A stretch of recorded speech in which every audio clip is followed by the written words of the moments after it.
Seguinos en nuestras redes sociales. Instagram, Twitter, Facebook, 24/7 Express UI. La bienvenida y los buenos días a ella, María García Marichal. Buenos días, ¿cómo estás? Muy buenos días, Catherine. Muy bien, ¿tú? Muy bien, muy bien. Me alegro. Buenos días, Facundo. Buenos días, Esteban. Buenos días, audiencia. Con unos respiritos del calor que tuvimos para después volver con todo, ¿no? Porque se nos viene el noviembre cuando queramos acordar. Claro. 30 grados. Estamos tan cerca, es increíble. Sí. Falta muy poco tiempo para que se termine el año. Ahí, mes 10. ¿Te das cuenta? Que ya vamos transitando el 12. Sí, claro, y estamos en el 12, el día del descubrimiento de América. Como Batalla de Sarandí, Batalla de Sarandí. Día de la Raza. Uh-huh. ¿Cómo se ha perdido todo eso, no? Sí. ¿Sabes que yo lo comentaba a un grupo de chiquilines y me quedaron mirando como diciendo, no es el día de descubrimiento de América hoy. Claro. ¿Cómo Batalla de Sarandí? Claro, viste que lamentablemente creo yo, muchas veces sobre todo cuando se cambian los feriados, que me parece muy bien a nivel turístico, que tiene que haber un feriado largo que permita a las personas incluso recorrer nuestro territorio y todo lo demás. Pero tendría que haber, creo, en los centros educativos, en las escuelas primarias generalmente lo hay, pero también en secundaria y en los técnicos profesionales, un momento de recordación de por qué la fecha, por qué el feriado. Claro. 12 de octubre, que antes era el Día de la Raza, hoy es el Día del Descubrimiento de América, debido a que se considera que he escuchado ahora la diversidad cultural. La diversidad también. cultural también, pero tener en cuenta que que por algo se celebra, por algo es un feriado, porque hay una fecha que fue importante desde el punto de vista histórico. Claro. Pero bueno, vamos a ver qué pasa. Hoy hace frío, 12 de octubre, pero ya capaz que la semana que viene tenemos unos días de reveranito, ¿qué te parece? Esperemos que sí. Nos sorprende. Pero mientras tanto, lo que podemos hacer es tomarnos un cafecito y disfrutar un poco de literatura. Ay, sí, ¿qué te parece? Creo que es la mejor de las opciones. A por ello, entonces. Sí, vamos a por eso. Hoy nosotros vamos a hablar de un maravilloso escritor, por lo menos a mí me encanta, lo admiro profundamente, que es Manuel Mujica Lainez. Argentino él. Argentino, nacido en Buenos Aires, falleció en Córdoba. La Cumbre, en la provincia de Córdoba, lugares preciosos. Tengo muchos amigos allá, un gran saludo para mis amigos de Córdoba, donde voy con bastante frecuencia, y un escritor de novelas muy al estilo europeo. Es decir, enfocadas en Argentina, pero muy a un estilo más internacional. Es que con los ambientes, ¿no? Claro. Que oscilan entre la Edad Media y el Renacimiento, Claro. y como vos decís, con mucha arquitectura en muchos lugares. Mucho conocimiento europeos. Artístico, mucho conocimiento del arte tenía Manuel Mujica Lainez, que además era pintor. Él pintó durante gran parte de su vida, expuso, sus obras fueron muy valoradas como muy buenas, pero además de eso era un escritor magnífico. ¿Qué te parece si lo conocemos? Para que la gente se haga idea, ¿viste? Cuando ves al escritor, ya te haces una idea de cómo es. Me encanta. Bueno, a ver qué decía de Cortázar él. Me parece encantador. Cuando yo le escribí a Cortázar, a quien no conozco personalmente, diciendo que me daba gusto tener un premio al mismo tiempo que un hombre cuyos cuentos admiro, no sus novelas. Cuando yo le escribí diciendo eso, Cortázar me contestó con bastante gracia que podríamos hacer una edición conjunta de esos dos libros, de Bomarzo y de Rayuela, y que le podríamos poner Boyuela o Ramarzo. Manuel Bernabé Mujica Lainez, conocido por sus amistades como Manucho, nació en Buenos Aires el 11 de septiembre de 1910. Perteneciente a una aristocrática familia. Un encanto, una ternura de persona. Y qué lindos lugares, qué impresionante ver partes de Buenos Aires, de esas épocas. Por vivió hasta el 80 y pico, ¿no? Sí, si no 84, me equivoco, 84, creo. Por eso sacaba la cuenta que ni yo ni había nacido cuando Claro, murió. no, por supuesto que no. Se llamaba Manuel Bernabé Mujica Lainez. Nació en Buenos Aires el 11 de septiembre de 1910 y sí, Catherine, falleció en 1984 el 21 de abril en La Cumbre, en Córdoba, donde él tenía la casa de sus amores. La casa de Manucho era la casa de sus amores, donde él tenía sus libros, sus pinturas, porque era muy buen pintor. Y además de ser muy buen pintor y de haber expuesto y todo lo demás, fue un hombre que cultivó las letras, cultivó la literatura de una manera muy fina, muy delicada. Nosotros vamos a ver que en Argentina hay una especie de boom de la literatura. Sí, en sí. la época de Jorge Luis Borges, Julio De Cortázar. los 80, los 70 y los 80. Exactamente, y aquí es donde brilla también Manuel Mujica Lainez. Que, Roberto Cosa. claro, por supuesto, las hermanas Ocampo, Mm. Silvina Ocampo, Victoria era más gestora cultural, Bioy Casares, Ernesto Sábato, es decir, estamos hablando de grandes de la literatura universal. Exacto. Sucede que Manuel Mujica Lainez tiene una impronta distinta. Él decía que no se iba nunca a guardar en una capilla creativa, en una capilla literaria. Él sentía que si seguía los lineamientos, por ejemplo, de un Jorge Luis Borges, de un Julio Cortázar, de toda esa movida, él se encasillaba, estaba como en una capilla. Bueno, él quería otra cosa y va a escribir lo que ama, sus gustos, lo que le gusta escribir. Por eso sus novelas principalmente son argentinísimas, pero son también muy europeas, porque él estaba muy fascinado con la Edad Media y con el Renacimiento. Entonces lo vamos a ver allí en esa especie de lugar único, ¿no? En esa especie de nube particular en la que escribió Manuel Mujica Lainez. ¿Puede ser que esa casa en Cumbres sea un museo hoy? En la actualidad es un museo. Ahí Exactamente. está. Porque vi algunas imágenes y dije, Sí, esto de estar sí, para ir a es visitar. un museo, está para ir a visitar.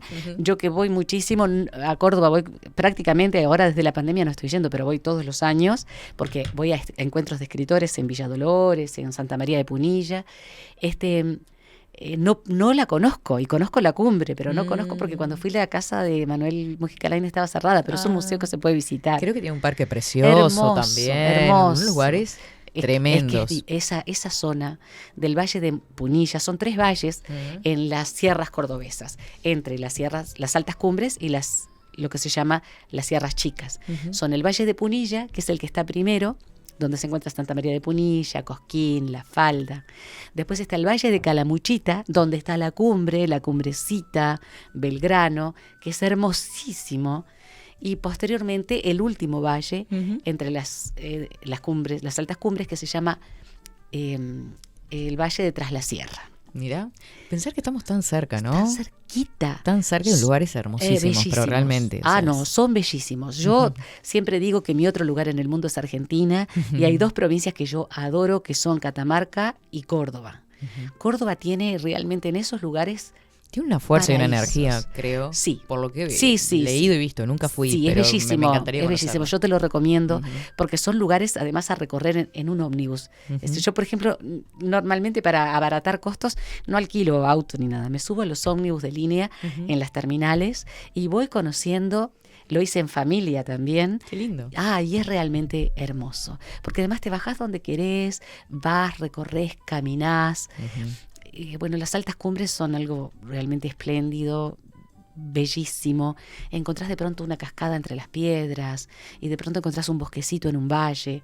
Y cada uno de estos lugares, de estos valles cordobeses, son paradisíacos. Y allí en el Valle de Calamuchita, eligió vivir nuestro escritor de hoy, Manuel Mujica Lainez. Excelente. Precioso lugar, Celeste. Hermoso, hermoso, de verdad que sí. Bueno, vieron su cara, su bonomía, su ternura. Era un hombre extremadamente tierno, muy humilde, destacado por enlazar la imaginación con la historia. Claro. Buscó muchísimo porque era un enamorado principalmente del Renacimiento italiano. Pero también, claro, por supuesto, imagínate un Caravaggio, un pintor de ese estilo, digamos, visto por este hombre, visto en los museos y en las antiguas casas de lo que es, por ejemplo, Firenze, ¿verdad? O Génova, y encontrar allí arte, pero al mismo tiempo investigar dentro de la historia. Bueno, pero recordemos también que esto puede tener una raíz mismo en Argentina de toda la inmigración italiana que recibía. No hay duda. Después de la guerra, momentos de crisis en Italia, donde la mayor parte de inmigrantes italianos están en Argentina. No hay duda. Y hay una cosa que eso que vos decís es fundamental, y escuchamos, por ejemplo, hablar a los porteños, y es como escuchar hablar a los sicilianos. Claro. Lo hemos comentado alguna vez. Sí. Esa fuerte inmigración después de la Primera Guerra Mundial, cuando la unificación italiana, que hubo mucha gente que, claro, que no quería que Italia se unificara y emigraba, en la Segunda Guerra Mundial muchísimo más, justamente el lugar más apetecido era Argentina. Porque Buenos Aires fundamentalmente. Y principalmente Buenos Aires. Y donde traen todo, ¿no? Todo. Porque su cultura, que tiene que ver con el idioma, con la forma de ser, con la forma de hablar, hasta con la forma de conducir. Primero las carretas y posteriormente los autos. Son sumamente atrevidos para conducir los porteños, pero los sicilianos también.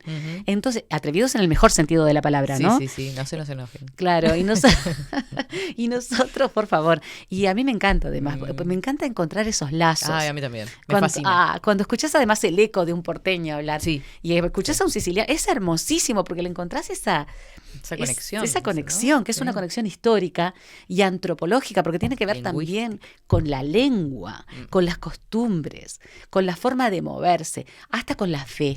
Bueno, yo creo que con la fe, eso también. Muchísimo. Porque Argentina es tan fuerte y lo pensamos muchas veces y lo cuestionamos como desde este lado, ¿no? Claro. Esa fortaleza que tienen en la religión católica, por ejemplo, ¿no? Y tan presente en el Estado. Por supuesto. Y más ahora con un papa argentino, sí, desde que asumió Francisco. Claro, instalado en Roma. Entonces, vos imaginate lo que para ellos es. La Iglesia tiene un poder muy grande en Argentina, un poder económico y un poder político y social, pero porque hay muchísima fe. Los argentinos son, al mejor estilo de los italianos, gente de ir a misa los domingos o los sábados, de rezar el rosario. Vos ves, por ejemplo, vas a la ciudad de Córdoba capital, y aproximadamente a las 4:30, 5 de la tarde, comienzan a sonar las campanas de las iglesias, que son muchísimas en Córdoba, y la gente de todas las edades va a rezar el rosario. Es un fenómeno muy particular que he sabido, porque yo no he viajado a Europa, que se da mucho también en la región de Andalucía, en España, la hora del rosario, y que incluso las mujeres van enmantilladas. Ah, mira. Qué interesante. Muy interesante. O sea, las campanadas y en varios incluso pueblos del interior aún continúan. Sí, las campanas de la misa, de la hora del rosario. Sí. Claro. Bueno, por ejemplo, en Los Cerrillos, en Las Piedras también, pero en Los Cerrillos la campana es imposible de no identificar. Claro. Es un sonido que llega hasta los límites del pueblo o de la ciudad del pueblo con el campo, y que tiene mucho que ver con la historia de la fundación del pueblo. Pero en Argentina eso todavía es más poderoso. Esa fe está muy, muy arraigada. De ahí que la Iglesia sea tan fuerte también. Claro. Entonces, encontramos en este hombre un hombre que buscó, dentro de lo que era la cultura de sus ancestros, él principalmente tiene origen español. Los italianos están bastante más atrás de Mujica Lainez, pero tiene, por supuesto, ascendencia europea.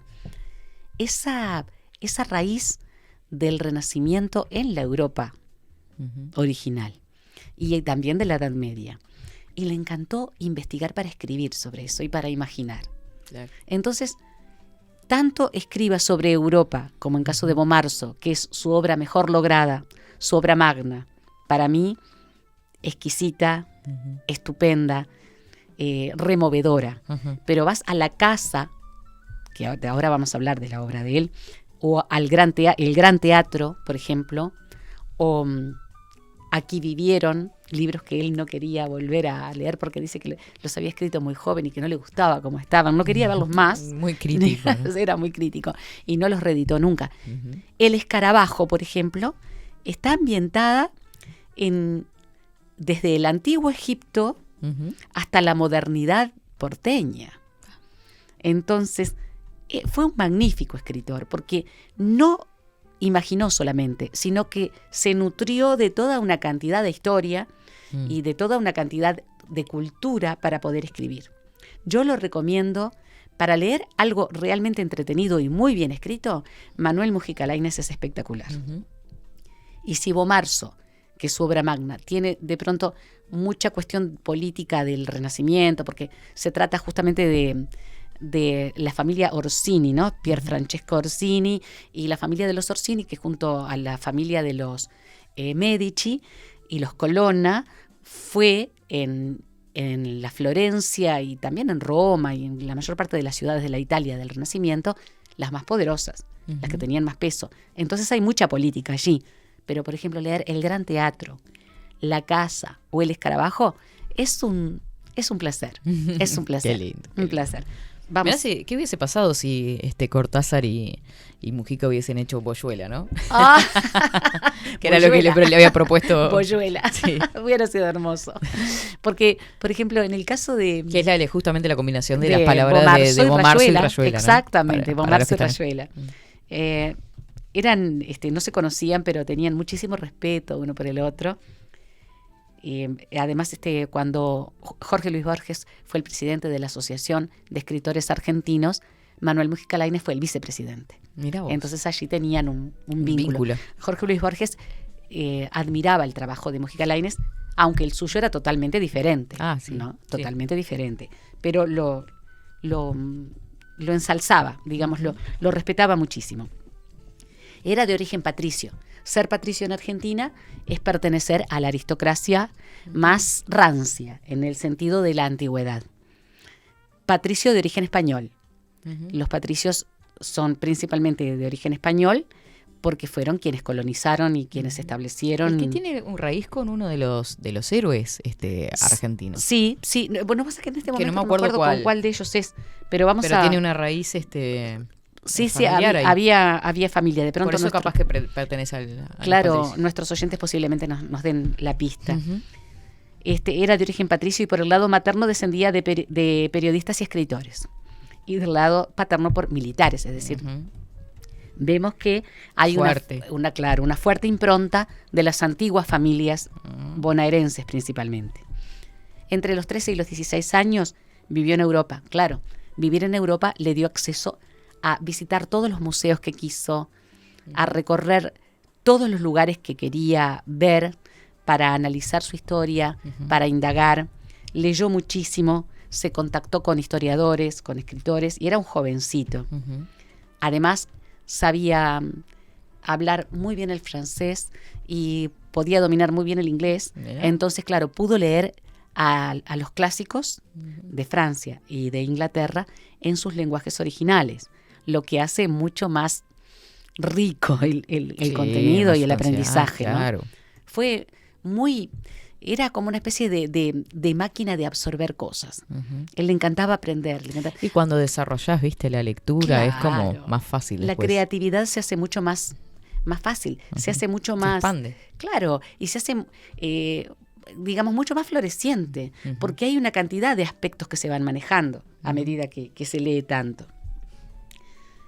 Bueno, cuando volvió a Argentina se vinculó con Adolfo Bioy Casares, que estaba casado con Silvina Ocampo, y con toda esa pléyade, digamos, de escritores y artistas de la época. No nos olvidemos que Victoria Ocampo era además una gestora cultural muy fuerte, muy poderosa, que tenía cerca de sí a Jorge Luis Borges, que tenía a gran parte de los escritores de la época, el mismo Bioy Casares, Ernesto Sábato. Entonces estuvo allí muy, muy cerca, en un lugar muy nutrido, como era el Buenos Aires de la época. También estuvo muy cerca de Alfonsina Storni, la poeta. Y bueno, con Julio Cortázar lo vimos a él mismo narrando, ¿no? Su vínculo con Julio Cortázar. A mí me encanta de estos escritores es que tenemos archivos de videos o fotográficos. Sus voces, sus podemos imágenes. verlos, imaginar moverse, Claro, ¿no? claro, verlos que digo sonreír. que no nos pasa con otros. Por supuesto, verlos llorar como Ernesto Sábato, por ejemplo. Son cosas muy, muy valiosas que nos permite esta época en la que estamos viviendo. Claro. Los avances tecnológicos han permitido justamente que nosotros tengamos esos archivos, que de los antiguos lo máximo que podemos tener son los libros. Los libros. Nada más ni nada menos. Retrato. Sí, algún retrato o alguna pintura. Nada menos, exacto. Bueno, estuvo colaborando en la revista Sur con Victoria y Silvina Ocampo. Y se sintió muy feliz en ese medio de escritores, aunque una y otra vez planteaba que él iba a escribir lo que le gustaba. Era muy humilde, pero al mismo tiempo no quería encasillarse. Él decía, no quiero estar en una capilla creativa. Quiero hacer lo que a mí me gusta hacer. Y también eso lo hizo muy respetable. Por su edad, él pertenece a la generación de Ernesto Sábato y de Julio Cortázar. Pero, de todas formas, consiste toda su literatura en un lugar aparte. Es decir, es una literatura imposible de encasillar en diferente. Una generación. No podemos ponerlo, por más que estuvo junto a toda esta gente, Bioy Casares, Lazo Campo, Julio Cortázar, Alfonsín Storni, y no, Ernesto Sábato, no, él es inencasillable. O él diría inencapillable. Justo igual todos ellos creo que tienen todo su identidad bastante marcada y su originalidad, ¿no? Por supuesto que sí. Estamos hablando de Cortázar, Borges. Claro, es algo que nosotros tenemos que tener muy en cuenta, lo que vos decís, Catherine, es el hecho de que es una época para Argentina realmente del boom en su máxima expresión. Sí. Un florecimiento cultural descollante. Por supuesto que el Uruguay, cine, el teatro, claro, espectáculo. Estamos hablando de que Argentina era realmente algo así como la meca artística de Latinoamérica. Buenos Aires era un lugar conocido desde el punto de vista de la cultura y de la expresión y de lo que vos decías, de las manifestaciones artísticas como el teatro, el cine, la literatura, la pintura, era reconocido en el mundo. Era un sueño vivir en Europa y llegar a Buenos Aires a conocer todo esto, o vivir en Estados Unidos o Canadá o en cualquier país latinoamericano y venir a Buenos Aires. Totalmente. La meca de la cultura latinoamericana del momento.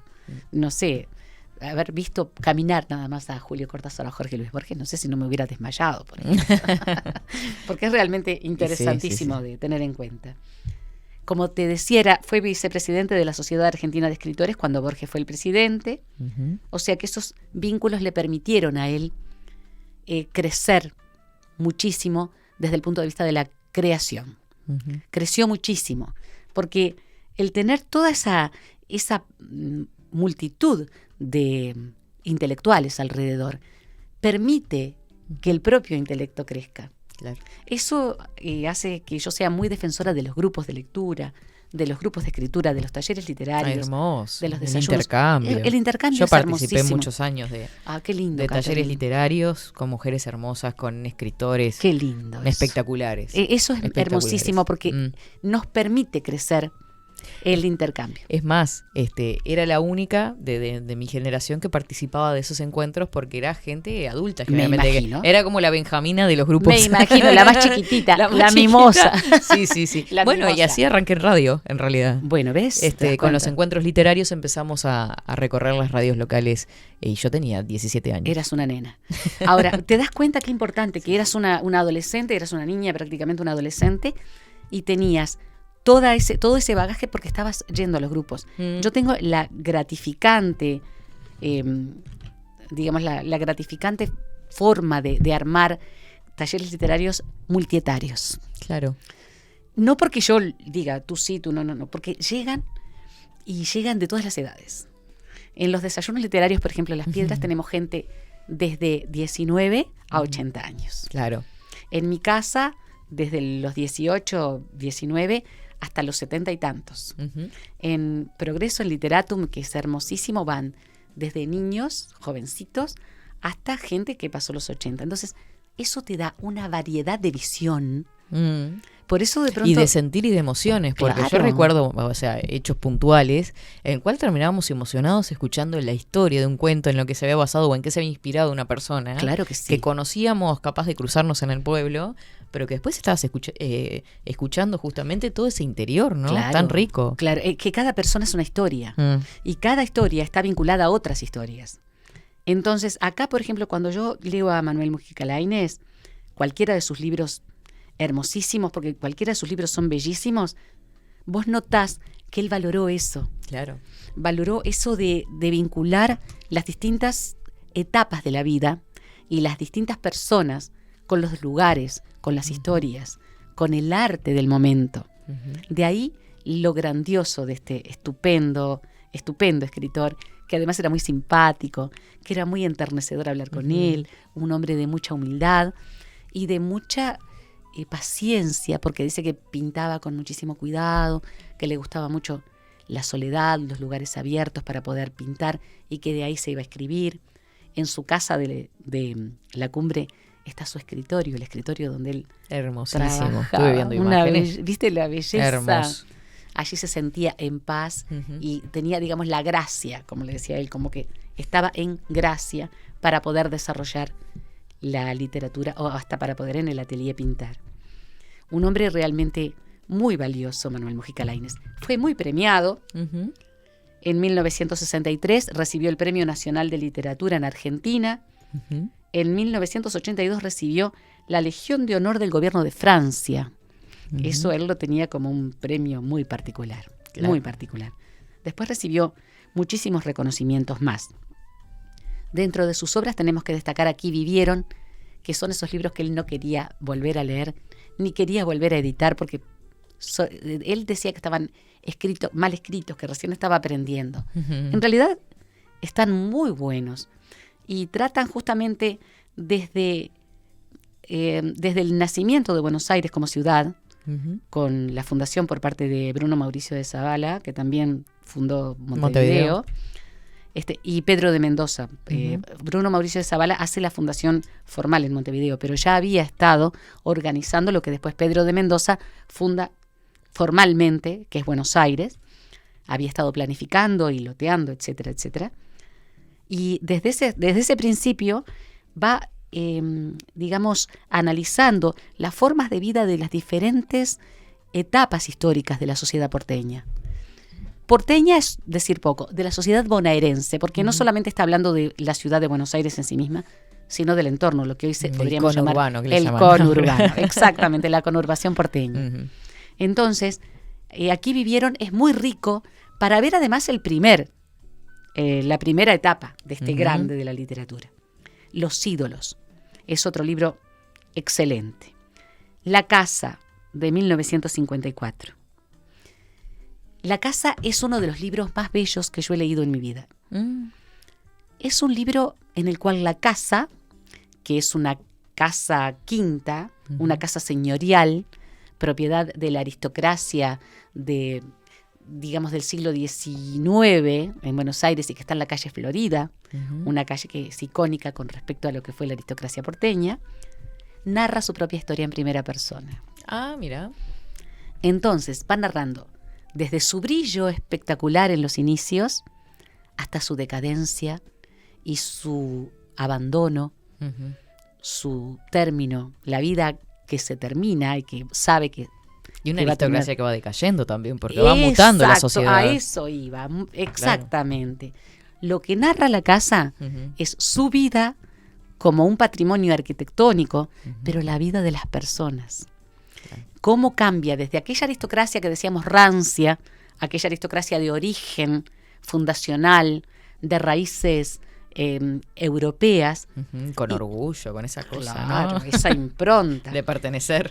Claro, y sus miserias. Y sí. Porque como todo humano tenía sus luces y sus sombras, y cómo el cambio cultural dentro de lo que es la ciudad se ve en la casa, y cómo va decayendo, porque no se puede mantener una casa de esas características a medida que el tiempo avanza, Claro. si no hay una fortuna detrás. Ujú.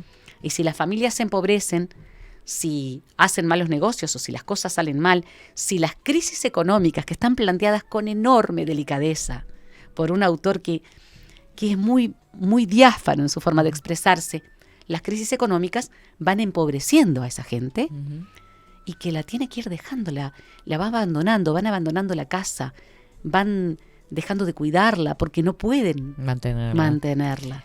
Pasa, no sé si pasa en este caso, ¿no? Pero de novelas y libros que hemos leído de la España, de esa aristocracia que va decayendo y lo que quiere mantener es ese orgullo de pertenecer a esa aristocracia, pero sin embargo de puertas adentro es donde se refleja la decadencia Claro. de esa clase social que no tiene razón de existir en Por un su- momento ya no- dado de la claro, historia. por supuesto, porque y es lo ya que no- se debe repetir en Buenos Aires. Eso que decís es absolutamente cierto. Ya no puede haber. Ujú. Ya los estamentos sociales cambiaron. Claro. Entonces no se puede mantener ese lugar y tampoco se puede mantener el espacio físico. Y de puertas adentro, la calamidad, el pecado, podríamos decir, ¿no? Ujú. La maldad, las pequeñas maldades, el hambre, la falta de recursos, la imposibilidad de calefaccionar en los inviernos Ujú. o digamos, de solucionar los problemas de goteras o los problemas de sanitaria.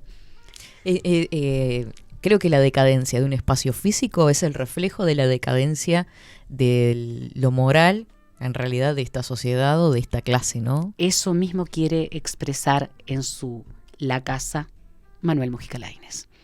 Y esa desestructura, esa decadencia terrible hasta el final.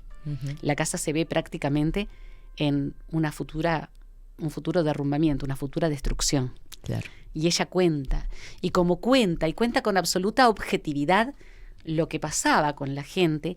Vos te vas enamorando, vas detestando, vas queriendo salvar, vas queriendo hacer que se destruya de una vez por todas. Es decir, te vas comprometiendo con los afectos que se van dando. Es maravilloso como escribió este hombre. Date cuenta que es de 1954, ¿no? Claro. Estamos hablando de hace casi 70 años. Impresionante. Impresionante. Después está Misteriosa Buenos Aires, que es bastante parecido en ese aspecto, pero se refiere más que nada a la ciudad. Hay una novela que es El Gran Teatro de 1979.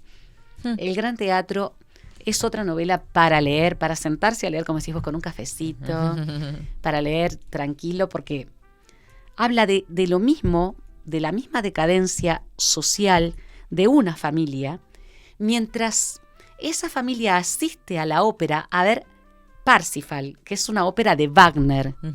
Esta ópera de Wagner, que está en alemán, por supuesto, es una ópera muy, muy impactante. De la ópera romántica, ¿no? Sí, totalmente, y siempre catastrófica, ¿no? Que termina... Sí. Parsifal está basada en la historia de Percival. Percival es uno de los caballeros del rey Arturo, o sea, uno de los integrantes de la Mesa Redonda. Esta ópera de Wagner, como todas las óperas, tienen mucho de romántico, mucho de trágico. Entonces, se va dando la obra, creo que no te quiero mentir, creo que es en 3 actos, y es como un reflejo de lo que pasa con esos miembros de esa familia, que es una familia que no vive en la misma casa, sino que se encuentran en el teatro y se encuentran con amigos. Y en los interludios, en los entretiempos, digamos. En los cambios de escena, en de los actos, cambios de ¿no? escenario, Bajo de de telón y... Claro. Se encuentran, se crean diálogos, se establecen vínculos, se muestran sentimientos, proyectos, amores, desamores, situaciones escandalosas. Entonces, es tan fascinante porque la ópera es como el reflejo de esa familia que a su vez es el reflejo de la sociedad porteña de la época. ¿Y qué época? Porque en realidad en el 76 ya estamos ante una dictadura militar, Exactamente, ¿no? que es lo que vamos a ver ahora cuando contextualicemos. ¿Vos sabés que te escucho hablar? Te lo tengo que decir porque estoy... Contame. Estoy encantada. Te escucho hablar y hace muy poquito, hace menos de un mes, visité el Teatro Colón. Ay, qué y me lindo. imaginé todo lo que estabas relatando sentada ahí. Qué Sí, maravilla, por favor. Sí. Es bellísimo, ¿viste? Sí. Es bellísimo. Encantada quedé. Es hermoso. Totalmente. El Colón es otra de las mecas, imagínate. Claro, aparte cuando mencionaste la ópera y todo, Claro, me es que imaginaba se da las... justamente en el Teatro Colón. Ese es el ámbito. Ya Así está. que estuviste está. allí. Estuve ahí por unos segundos. Estuviste con los fantasmas creados por este grande de Manuel Mujica Lainez. Bueno, como te decía, el Gran Teatro es una espléndida crítica de la sociedad, porque no podemos dejar de establecer que Manuel Mujica Lainez, más allá de un gran escritor, es un crítico de la sociedad que él mismo integró. Y que políticamente, más allá de que no lo vas a ver panfletario, sí lo vas a ver mostrando lo que pasaba dentro de su amada Argentina. Porque no nos olvidemos que más allá de que le encantaba Europa, él quiso vivir y morir en la tierra que lo vio nacer. A otro lugar, se fue a Córdoba, pero quería estar allí. Bueno, Bomarzo. ¿Qué puedo decir de Bomarzo? Bomarzo es su obra magna. En el caso de Bomarzo, por ejemplo, estamos hablando de Pier Francesco Orsini, que es un duque, uno de los grandes nobles de la Florencia del Renacimiento. Los Orsini, los Colonna y los Medici, tristemente célebres, fueron los poderosos, grandes comerciantes que generaron una aristocracia propia porque eran la burguesía rica. Generaron esos nouveaux riches, como le decían los franceses, generaron toda una aristocracia que posteriormente va a brillar ¿dónde? En la América a la que se van migrando. Es allí donde brillan más. en aquel momento eran los detestados por la real aristocracia italiana. Sí, sí. Pero ellos son los poderosos, los que tienen el dinero, los banqueros, los que tienen las grandes artesanías que después van a ser las primeras O el industrias. gran pasaje por grandes universidades, ¿no? Estudiosos. El papado estaba en sus manos. Claro. Y los duques estaban justamente dentro de aquellos que podían pelear por las coronas. Pero Pier Francesco Orsini era jorobado. Entonces, su joroba, digamos, su malformación de la columna vertebral, por supuesto, estamos hablando de la imaginación de este grandioso, de un personaje, ¿no? Lo hace inadmisible para algunas cosas. Y aquí aparece la biografía de Pier Francesco Orsini, imaginada, y por supuesto que toda la parte del contexto histórico estaba investigado por Mujica Lainez. Todo el contexto es genuino. La historia de Pier Francesco es de la pura imaginación de Manuel Mujica Lainez. Entonces, vos ves una Florencia y toda una región de Italia. Nosotros vamos a ver, por ejemplo, que Bomarzo existe como región, incluso se encuentra en la región del Lacio, Bomarzo. Es un lugar que en la actualidad es turístico, que es muy rico a nivel de lo que es la historia, y que por otra parte tiene en Manuel Mujica Lainez un factor de necesidad de conocimiento. O sea, mucha gente va para ver qué vio Mujica Lainez, porque Bomarzo fue, por supuesto, traducido a muchos idiomas, al inglés, al francés, al alemán, creo que a más. Así que existe el lugar, existe el territorio, existieron las familias que se mencionan, pero la imaginación hizo lo demás, la imaginación de este grande. Hay una ópera de Alberto Ginastera que se llama Bomarzo y que está basada justamente en la novela. Mira vos. Sí, está basada allí. Dicen que está muy buena. Incluso creo que en las plataformas está para que se pueda ver por YouTube. Seguramente. Sí, está para que se pueda ver. Después está El viaje de los 7 demonios, que presenta los 7 pecados capitales en distintos tiempos y espacios. Me encantaría encontrarlo, ese libro no lo leí.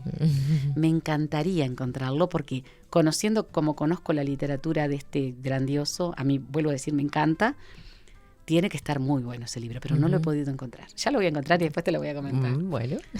El escarabajo.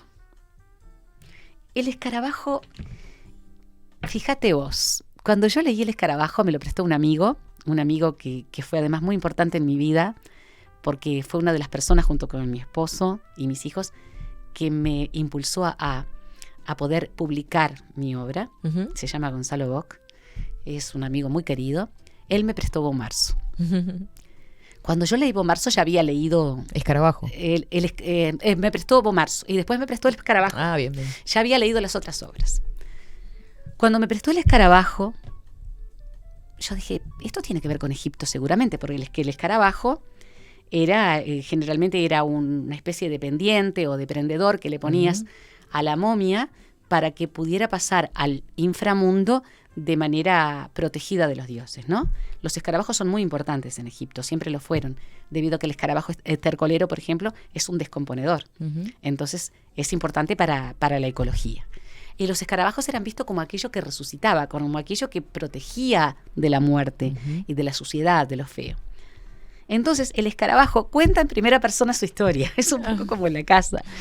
Pero fíjate vos, se trata de un escarabajo que era primero una gargantilla y después un prendedor, primero un anillo, y después un prendedor de la reina Nefertari. Cuando Gonzalo me prestó el escarabajo, después de haber leído Bomarzo, yo decía, no puede ser, esto no puede ser, porque Nefertari es una de mis grandes ídolas. Sucede que Nefertari fue la reina de Egipto y del Bajo y del Alto Egipto, esposa de Ramsés II el Grande, uno de los más grandes faraones de la historia egipcia, pero además fue una mujer a la que su propio marido, Ramsés II, le hizo su tumba para ella sola. Normalmente las reinas de Egipto eran enterradas junto a los faraones, en tumbas secundarias.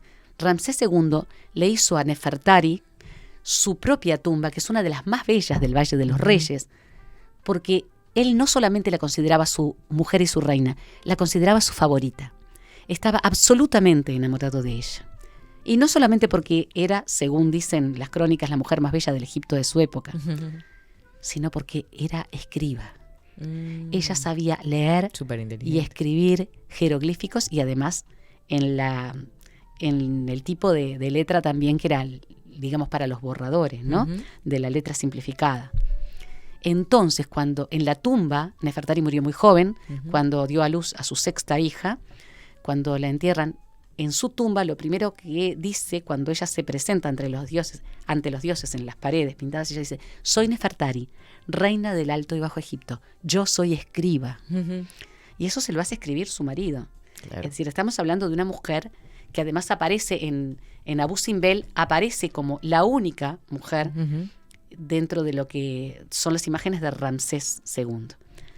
Se ve que Manuel Mujica Lainez también la admiraba como la admiro yo.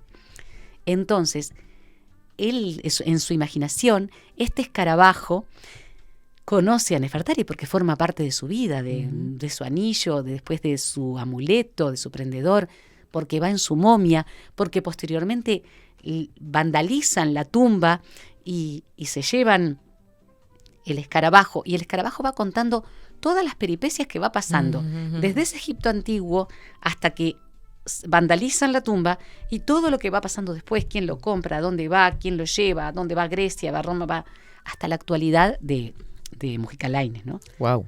Entonces estamos hablando de varios miles de años de historia del escarabajo. Muchas cosas reales basadas en la historia y otras míticas. Mira. Ocurridas en la antigua Grecia, ocurridas en Roma. ¿Cuánta investigación? ¿Cuánto trabajo? Mucho. Era un gran investigador. Era realmente un hombre que amaba investigar. Y esa época, así como a Humberto Eco le encantaba la Edad Media, a Mujica Lainez le encantaba el Renacimiento. La Edad Media también, pero sobre todo el Renacimiento. Pienso que tiene mucho que ver, Catherine, con su amor por la pintura. Porque fue un pintor exquisito. Claro. Y la pintura del Renacimiento, por favor, hermoso. Pensemos en algunos de los grandes, yo que sé, Rafael, Michelangelo, Donatello, y no estoy hablando de las tortugas ninja, ¿no? Claro, no, y el propio Da Vinci también, ¿no? El Leonardo, claro, Caravaggio. Bueno, estamos hablando de gigantes, de una época de un florecimiento interesantísimo del arte, y él investigó sobre todo eso. Es estupendo. Bueno, el escarabajo, impresionante. Además de eso, tenemos otros libros. Me encantaría encontrarlos. Estos no los he leído nunca. Vida de Aniceto el Gallo y Vida de Anastasio el Pollo. Andás a ver. Yo quiero. Qué suerte corrieron esos pollos y esos gallos. Me encantan estos títulos. Porque además, conociendo la imaginación que tenía, yo me imagino lo que pudo ser, ¿no? Como decíamos, sus gustos clásicos lo mantuvieron ajeno a las vanguardias. Mientras todas las vanguardias iban floreciendo, él se mantenía dentro del clasicismo muy bonaerense, muy porteño, muy renacentista. Pero lejos de todo lo que estaba sucediendo en su época. Exactamente, propia, ¿no? Exacto. Admiraba a Marcel Proust, a Henry James, a Virginia Woolf. Y bueno, entre los cuentos y las novelas, fue un hombre que trabajó profusamente.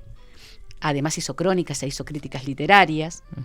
Le encantaba escribir en primera persona. Bueno, él arrancó derecho, por lo que vi, sí. Y lo dejó y se dedicó al periodismo después. Claro, como habéis comentado. Tenía como base, al estudiar derecho tenía una base impresionante de lo que era la parte jurídica y de lo que era el uso de la palabra también. Claro. Entonces fue un periodista, fue un periodista muy destacado y muy valorado, muy valorado. Es decir, él pudo vivir del periodismo. Más allá de que él tuvo su herencia, pudo vivir de su trabajo, del periodismo y además de la pintura. Llegó a exponer con María Elena Walsh en algún momento, en algunas galerías de arte, sus pinturas que son muy bonitas, muy lindas y que se cotizaban muy bien. Claro. No a lo grande, pero como un pintor. Pero ya era conocido además. Claro que sí. Y antes de leer, yo hoy traje el escarabajo que lo tengo en mi Kindle, lo tengo en mi ebook, para leer un fragmentito. Pero vamos Estos a hablar... profes actualizados. Es que tenemos que ir con los tiempos, porque si no... Sigo igual sin tener redes sociales más que un Instagram para promocionar mis trabajos y los trabajos de la radio. Perfecto. Pero después la única red social que tengo es Instagram. Sigo negándome. Pero me interesaría lo del contexto, porque hoy vos hablaste de la parte política y es fundamental tener en cuenta. De los 70 en Argentina. Sí. Interesantísimo. Él no fue, como decía, no fue panfletario, porque además no es que no estuviera comprometido políticamente, él estaba muy comprometido con la democracia, pero prefirió no... hacer eco de eso a través de la literatura. Exactamente, ¿no? En la literatura, sí en la parte periodística, pero no en la literatura. Su literatura era para él su manifestación espiritual, artística, intelectual. Entonces trataba de no contaminarla. Sí hay, por ejemplo, indicios. Vos ves los indicios muy delicadamente planteados en la obra de este hombre. A través de lo que vivía una familia, por ejemplo. Exactamente, ahí está, eso mismo. Nosotros estamos hablando de que en el caso, por ejemplo, de la primera juventud, y la juventud y ya también la madurez, estamos hablando de los gobiernos peronistas, Ni que hablar. de Juan Domingo Perón, que aumenta el control del periodismo, aumenta la presión sobre los medios de comunicación de la época. Dos gobiernos muy diferentes, ¿no? Uno del otro. Uno del otro, totalmente distinto. Se expropia el diario La Prensa en la primera etapa, en la segunda, es decir, en la segunda presidencia, pero en la primera etapa de la vida y la creación de Mujica Lainez. Se detenía a los políticos opositores, se los llevaba presos. Entonces, hay toda una conflictividad interna en el peronismo de ese momento. Hay conspiraciones contra el gobierno peronista también. Es decir, está muy efervescente la sociedad y la política en nuestro país vecino y hermano, ¿no? Esto va a determinar, por ejemplo, que en los años 50, principalmente en el 54 y en adelante, hay un enfrentamiento muy importante del gobierno con la Iglesia Católica. Y estamos hablando de un país, como decíamos, de un súper hiper católico. Hipercatólico, con una fe muy profunda en la población y con una iglesia muy fuerte, porque al tener mucha gente que profesa la fe, la iglesia se hace fuerte.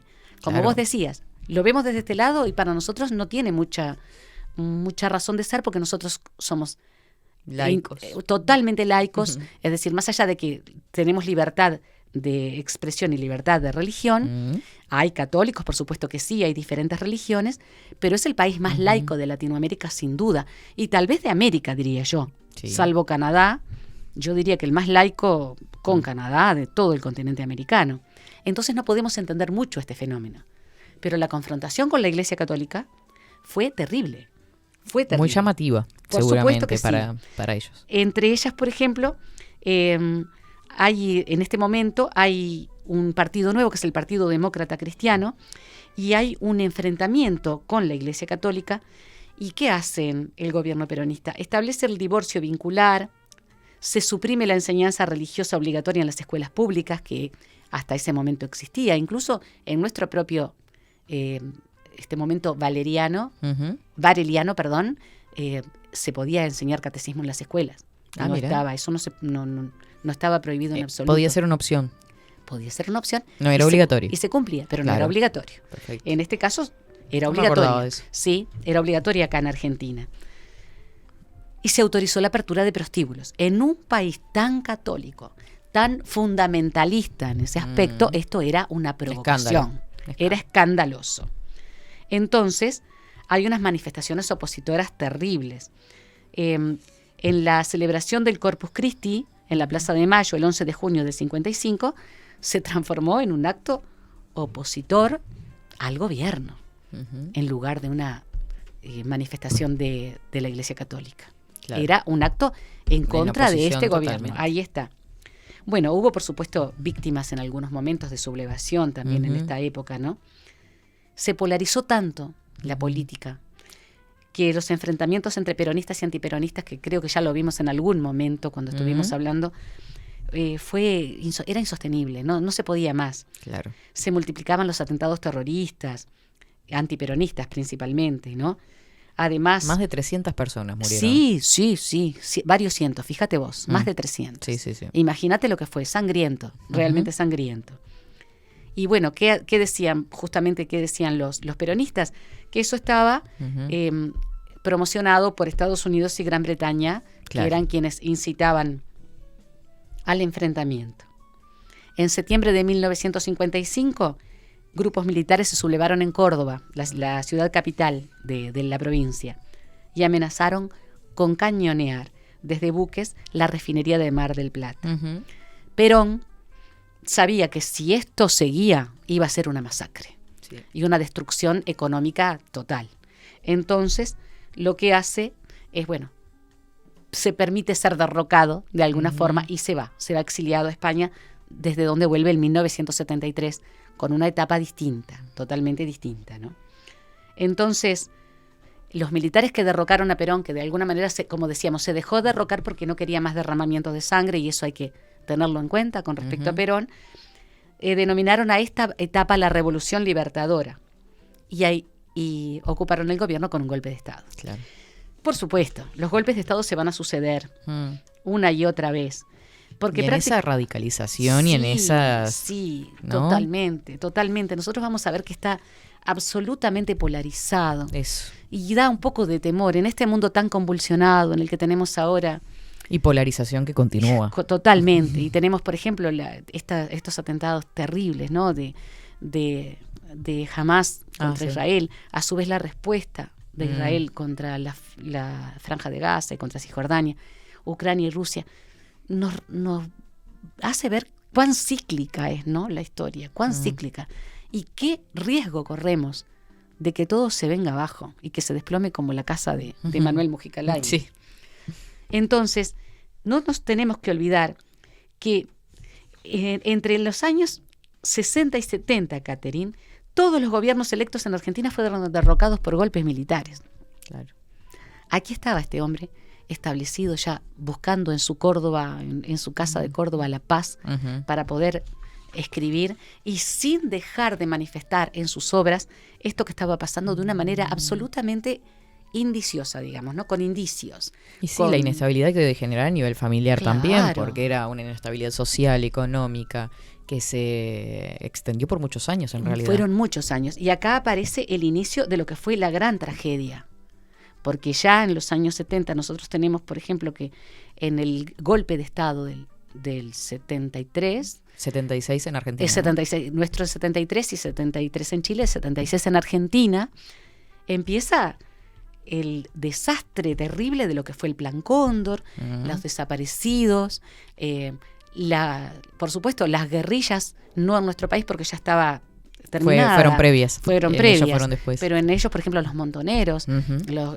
el grupo del revolucionario, ¿no? Que en Es Argentina terrible. se llamó ERP, Ujú. el ERP y los montoneros. Y bueno, lógicamente que esto va a determinar una desestructuración política que determina una desestructuración económica de la que hasta el día de hoy Argentina no ha podido sacar la cabeza fuera del agua.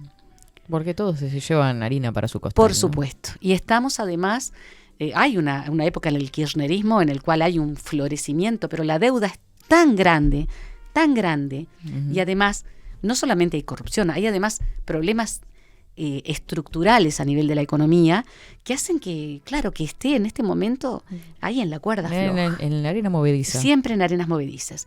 Y en esta época es cuando este hombre magnífico escribe sus últimas obras, incluso las de Anastasio. Ujú. Anastasio, ¿cómo era? Y el De gallo Anastasio, y el Goya, pollo gallo y y- el pollo. Que tengo que leerlas, por favor. Debe estar buenísimo. Ay, es maravilloso.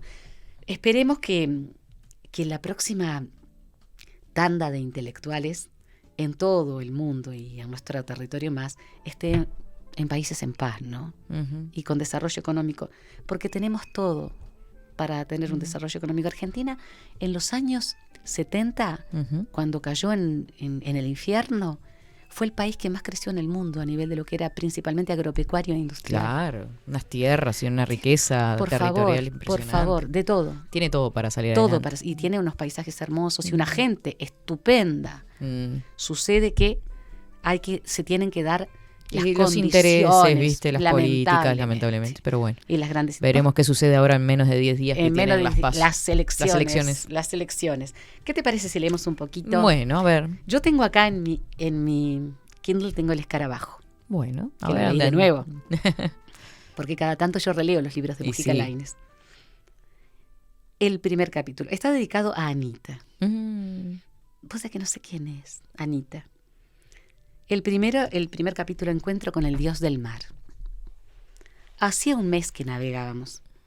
Habíamos fondeado aquí y allá, en islas y más islas, a pedido del granuja, del rufián italiano o del arqueólogo inglés.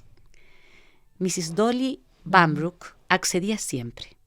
A ella lo único que le importaba era andar, zarpar, alzar velas, costear, arribar para volver a largarnos y tenderse en el puente de Lady Van, casi completamente desnuda, fue una verdadera precursora, untada de pies a cabeza, oyendo sin oír al inglés explicar que en Patmos, en la altura donde San Juan dictó el Apocalipsis, el viento sopla día y noche para asombro piadoso de los turistas, y que en Rodas lo más importante no son las murallas, ni la calle de los caballeros, ni el palacio del gran maestre, sino la pequeña Afrodita arrodillada del museo, que con ambas manos levanta y escurre su cabellera de mármol. Al italiano, esas referencias y otras, más técnicas, más intrincadas, lo hacían sacudirse y alejarse hacia la proa con irascibles silbidos y tarareos. Por supuesto, yo prefería a Mr. Jim.